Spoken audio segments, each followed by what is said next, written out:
Bro, ஒரு தத்துவம் சொல்லட்டா? கல்யாணம் ஆனவனுக்கு அடி விழுதேன்னு கவலை, கல்யாணம் ஆகாதவனுக்கு முடி விழுதேன்னு கவலை. என்ன ஏதோ யோசனையில வர்றீங்க? வளர்ந்து படிச்சு பெரிய ஆளாகி நல்ல பேர் வாங்கறதுக்கு பிறக்கும் போதே நல்ல பேரா வச்சுட்டா என்னவா? என்னன்னே தெரியல. டாக்டர், காலையில எழுந்திருச்சாலே 10 நிமிஷம் தலை சுத்துது. அப்ப 10 நிமிஷம் லேட்டா எந்திரிங்க. ஏண்டா கணித தேர்வுல கணக்கு போடாம இப்படி ஆட்டம் போடுகிறாய்? சார், நீங்க தானே ஸ்டெப்ஸுக்கு மார்க் உண்டுன்னு சொன்னீங்க. ஒரு ஃபஞ்ச் டயலாக் சொல்லுடா மச்சி.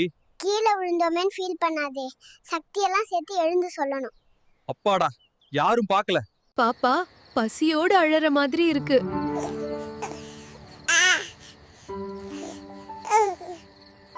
என்ன ஆச்சுடா?